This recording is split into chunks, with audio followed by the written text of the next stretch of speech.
پہلا حصہ یہ تنقیدی تھا، اب تخلیقی ہوگا، اور اساتذہ ابھی تک اساتذہ کا انتظار تھا، اساتذہ آ چکے ہیں۔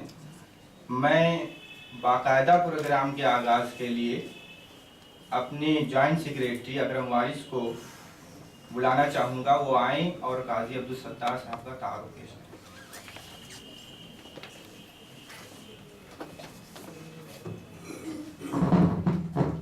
جناب صدر اور حاضرین نمائندگی، السلام علیکم۔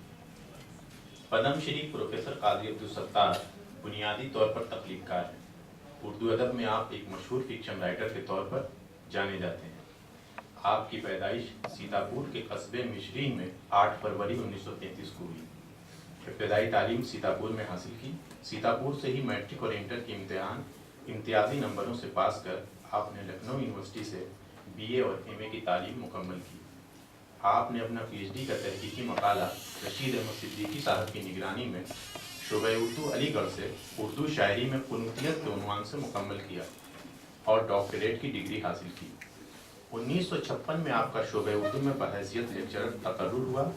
1969 میں ریڈر اور 1981 میں آپ پروفیسر ہو گئے۔ 1988 سے 1993 تک آپ نے صدر شعبہ کی حیثیت سے خدمات انجام دی۔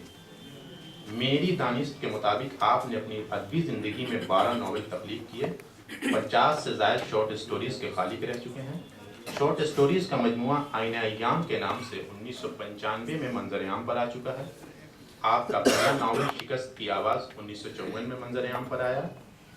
دارا شکوہ، تاجم سلطان، صلاح الدین ایوبی، خالد بن ولید، شب گزیدہ، غالب، غبار شب، مجنون بھیا، حضرت جان، تاجپور وغیرہ آپ کے مشہور ناول ہیں۔